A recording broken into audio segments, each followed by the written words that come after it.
Yo, welcome back everybody to a brand new video here on the second channel. We finally got some more new card reveals for the Japan set Raging Surf / our November set Paradox Shift. Now we got two new EXs and we even got a Shadow Rider VMAX type card reprinted. So there's some cool cards printed here in this new batch of cards to look at, and I'm super excited. Let me know what you think of the cards down below in the comments, and of course if you're new here to the second channel, make sure to click that subscribe button down below and leave a like on the video if you want to enjoy. But let's take a look at some of these new cards. So we do some Illustrator rares to look at. There is one here for the Garchomp EX we looked at a couple weeks back. Nice looking card. I mean, Garchomp's a nice Pokemon, so it's cool to see they gave it an Illustrator rare.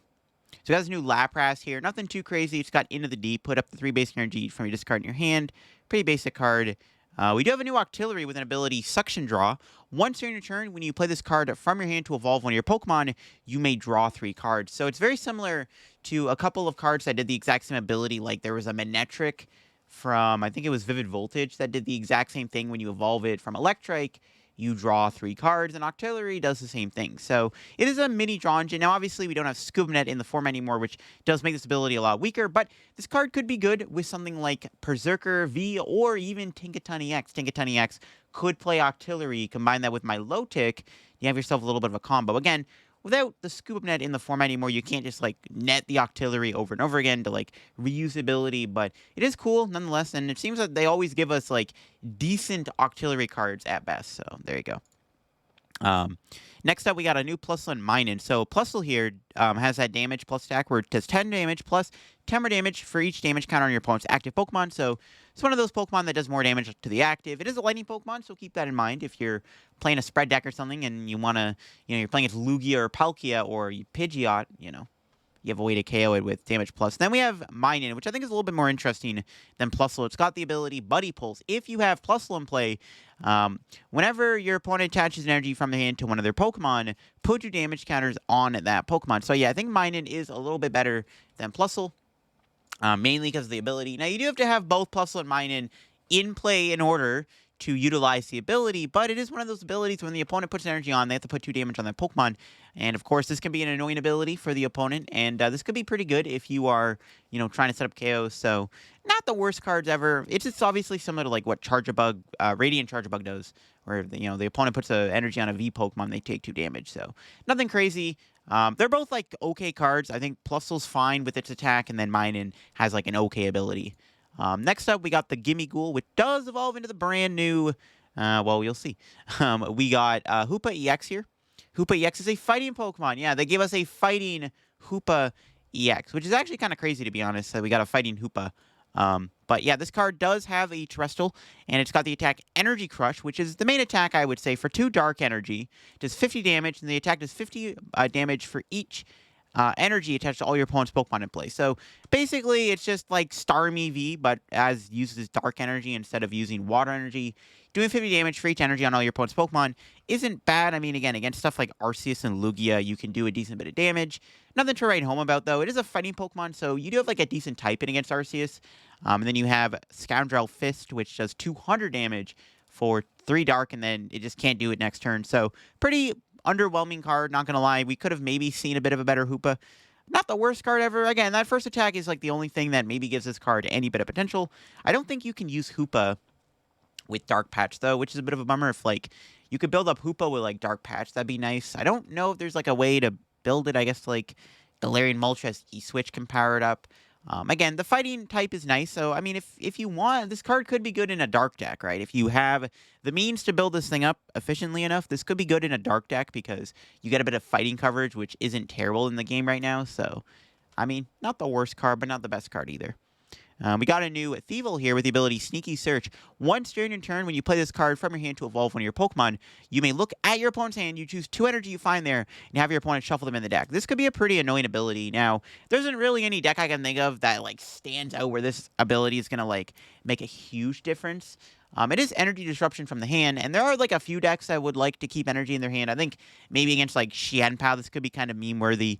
You can like go against Xianpao and like put a path in play and then do Thievel, and then they can't do Shivery Chill and they have no energy in their hand, which could be pretty funny. So Xianpao's like the one matchup I think this would be like okay against, but nothing too crazy to write home about. Again, there's not really any like matchup where I can think like removing the energy from your opponent's hand is going to make a difference. I guess if you're going to build like a bit of a hand locky style deck, you do have the ability to do Thievel. But yeah, I can't think of many decks that like rely on that because like it's not going to matter too much against most decks. I feel like so. I mean, it's okay, not the worst ability ever, and maybe one day we'll see a deck pop up where the ability actually matters. However, we got the brand new Gholdengo EX. Now this card is actually pretty good and might actually be a pretty big deck to be honest, because not only does it have a strong attack, but it also has a very strong ability to boot for its pretty strong attack, which makes this card a potential good deck. So we got bonus coins. Once during turn, you may draw one card. However, if this Pokemon is in the active spot, draw 2 cards instead. I mean, that ability alone is pretty good. I mean, being able to draw a card isn't bad, but if Gholdengo's in the active, which, because its attack is strong, you can build Gholdengo EX as its own attacking deck, it might actually be in the active, and then you can draw 2, and if you have another Gholdengo on your bench, you can draw another card. So you can draw like 3 cards out of nowhere with Gholdengo. You can also, of course, switch between Gholdengos, I guess. You can have one in the active, draw 2, play a switch, go into another Gholdengo, draw 2 more cards. So a lot of potential for that ability alone. The ability is actually not bad, and the fact that it has a draw engine ability is kind of funny. Its main attack is the selling point. Now, it does have the attack Make It Rain. For just a single metal energy, it does 50 damage. Discard any number of basic energy from your hand, and it does 50 damage for each card discarded in this way. So very similar to other style cards we've seen that do something, very similar. Of course, we have Smeargle. There's a Sunflora in the format. There's, of course, Grafaiai. Now, obviously, this attack does require you to build up energy, but there are a lot of ways to put energy in your hand. Of course, we have its own ability, which can draw you cards. There's Eldegoss from Evolving Skies, which allows you to get 2 basic energy out of your deck. So you can play Eldegoss. You have its ability. You can play Lady. Lady allows you to get up to 4 basic energy into your hand out of nowhere. So you could play Gholdengo EX with Lady, and Lady's a pretty good idea because, yeah, getting 4 energy for free is kind of insane. And you can also just play like a good draw engine. Of course, one thing I've seen people talk about is maybe playing this with the Kirlia engine, right? You can use Kirlia's refinement ability to draw 2 more cards on top of bonus coins. So you can draw like potentially like 6 to 8 cards per turn with Gholdengo and Kirlia alone, and plus 6 cards does give you a decent chance to find more energy. And of course, the big card that Gholdengo can be good with is the energy retrieval card, specifically superior energy retrieval, right? Being able to use superior energy retrieval with Make It Rain allows you to put up the 4 basic energy from your discard pile back in your hand. So of course, that right there is 200 damage. Now, another cool thing about Gholdengo, it is actually a metal Pokemon, so it should theoretically, in theory, right, it's all theory, should have a fine matchup against Xianpao because you can hit Xianpao for weakness with Make It Rain, right? Being able to hit Xianpao is very, very good. You just need 3 basic energy to discard from your hand, and you can one-hit KO with Xianpao, which does boast for a pretty good effect because Xianpao is pretty popular right now, and being able to OHKO one with a Gholdengo is pretty good. So yeah, this Gholdengo is not bad. I think there's a lot of good ways to play it. There's a lot of cards that do synergize with its main attack, Make It Rain. Only needing 1 energy is also kind of insane. It just means that you just have to attach and then you just got to find energy in your hand. That's about it. So it's very, very simplistic attack, but a very strong card. So yeah, Gholdengo is pretty cool. It gets a rating. This actually could be a pretty good deck. Not gonna lie, this could be a pretty big deck with the right amount of cards. This does seem like it could be a pretty strong type deck. So I'm excited to try out Gholdengo when it comes out because I'm actually pretty interested to see if this card is going to be super good because I think it's pretty good. And next up, we had a couple new supporters. We got a Chantel. This is actually, I'm pretty sure, this is the first time we've ever gotten a Chantel supporter card. I could be wrong, but Chantel is what, black and white? This is like, yeah, this is, I think, the first time we got a Chantel supporter. Now, is it any good? Well, flip a coin if heads. Switch in one of your opponent's bench Pokemon to the active. If tails, switch your active with one of your bench Pokemon. So it's basically like a boss, but on a coin flip.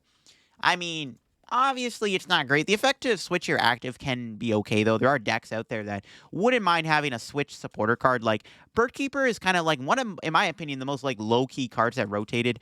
Birdkeeper would have been a pretty good card in the game right now, in my opinion, if Birdkeeper still existed. And Chantel is like kind of the budget version of Birdkeeper. But yeah, I mean, it's okay. Obviously, you'd still rather play Boss's Order. The effect of switching your Pokemon isn't terrible because there are going to be times where you don't mind that, especially if you have something and play with a free retreat causes. Not the biggest deal on the planet, but unfortunately, just kind of an underwhelming supporter. Parasol Lady, though, is a bit more interesting. We do have the effect shuffle your hand in your deck and draw 4 cards. However, if you go second and it's your first turn of the game, draw cards until you have 8 instead. So, very reminiscent of Lily. Lily did something similar where if you were on your first turn, you could draw 8 cards instead of up to 5, I think it was. So, or 6, something like that. But yeah, Parasol Lady does work on your second turn. Now, Parasol Lady's okay. Being able to shuffle draw 4 is not great. However, I mean, shuffle draw 4 is pretty bad. I mean, Iono and Judge are basically just better Parasol Ladies. Again, being able to drop to 8, though, isn't bad, but the problem is this only works in your first turn. So, in order to get full value out of Parasol Lady, you'd have to play Luminion V probably to find the Parasol. Because you're not playing 4 of these, right? Because it's not that good of a draw card. Even with Bibarel, again, you'd rather just play Judge. Judge is just a better Parasol Lady because it's a better card because it hand disrupts your opponent, and there's going to be more matchups where spamming Judge is better than using Parasol Lady. So, I don't know. Well, it's a cool idea. I don't think Parasol Lady is going to see much play, unfortunately. Now we have some more new cards. Now, these are all from, like, decks, like, theme decks in Japan, but we did get some pretty interesting cards revealed in these sets. We got a new Executor here with a Psychic Loop doing 160 and then 0.2 energy attached to Pokemon in your hand. So, you know, right off the bat, you can see we got a couple vanilla cards. However, there is a very interesting card, and that is this new Xatu. This card might legitimately be pretty good. So, it's got the attack, or the ability, sorry, Akashic Sense. Once during a turn, you may attach a basic Psychic Energy from your hand to one of your bench Pokemon, and if you do, draw 2 cards. Now, if that sounds familiar to you, it is. This ability is quite literally Shadow Rider Calyrex VMAX's ability on a Stage 1 non-rule box Pokemon. So, Xatu is quite crazy. I mean, literally, it's got Shadow Rider's ability. Now, Shadow Rider is rotating when the next rotation happens, so I guess Pokemon just really wanted to keep Shadow Rider around. But yeah, Shadow Rider's always been like a pretty solid card. It's never been like a card that's been like super unplayable because its ability is just really, really powerful. And Xatu is basically a spiritual reprint. The only downside to Xatu, you know, compared to Shadow Rider at the very least has a very strong attack with Max Geist. Xatu does not have Max Geist. So that's the downside of Xatu is you don't have, you know, a big attack. So to play Xatu, you do have to play this with a different psychic attacker. Because Shadow Rider, you can just play with itself a lot of the time. But Xatu, you have to actually play with a different type of attacker. But that's fine. There are a ton of psychic Pokemon in the game right now that you could play Xatu with. But yeah, Xatu's kind of cool. Again, a one-prize version of Shadow Rider's ability is actually kind of cool because the other thing to note about Xatu is it doesn't get shut off by Path to the Peak. So not only are you not using a 3-prize liability sometimes, you're also not shut off by Path, so you can use this ability under Path, which is a pretty cool effect. So kind of surprised they printed the Xatu card because, I mean, I don't know if we really needed a Shadow Rider, like, soft reprint. But it is cool to see the Xatu get printed, and especially in like a theme deck where like you would think that, you know, we'd get like a vanilla card, but instead they print Xatu. I think that's kind of cool, but I'm pretty excited for Xatu. It's a pretty strong card, and while it's not as good as Shadow Rider, technically it does have, you know, good traits over Shadow Rider. New Deoxys here with Genome Spiral, does 120, move all energy from this Pokemon to your bench Pokemon you like. I mean, maybe this could be good with Xatu. You never know. Like a Xatu single prize deck would probably be good. I don't know what you would play it with. Like, I guess there's another Mewtwo in the format that is 180 Revenge. There's Lunatone, I guess. I don't know. New Volcanion's really cool, too. So this is kind of a spiritual reprint to an old Volcanion we had all the way back in Steam Siege in 2016. So it's got the attack Dual Turbo for 1 Fire Energy, does 20 damage, and then you choose up to 2 of your bench Pokemon and attach 1 basic Fire Energy from your discard pile to each of them. So once again, basically the exact same attack as an old Volcanion from Steam Siege, and that Volcanion was a very big deal when Volcanion EX was a popular deck way back in the day. Now, obviously, Volcanion EX no longer exists. The only card that we have that's close to Volcanion EX is Rapidash.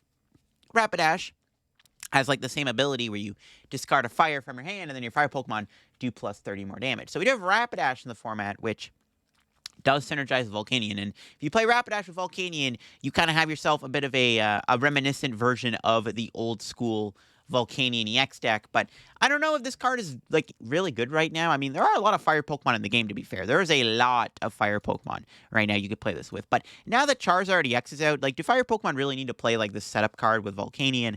I'm not too sure.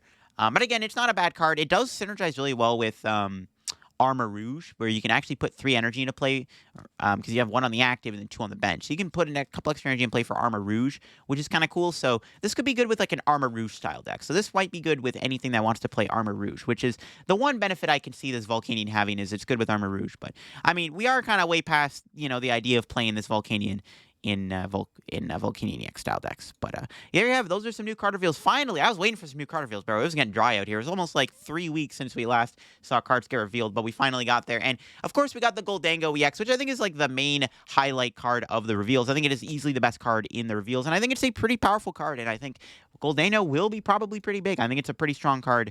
It's got a lot of support. The Hoopa's okay. Again, nothing crazy, but it does, have the attack that can be annoying to play against. And under the right circumstances, Hoopa could be pretty good if you can just find a way to get energy on it. But yeah, those are the new card reveals. Let me know what you think of them down below. What do you think of the new Xatu? Do you think the new Xatu is any good? What do you think of Gholdengo EX? Did I miss out on any other ways to play Gholdengo? Because maybe I did. Maybe there's more ways to play Gholdengo than I might have not thought. But yeah, let me know in the comments below. Thanks for watching the video. If you want to do the video again, once again, leave a like if you're new to the second channel here.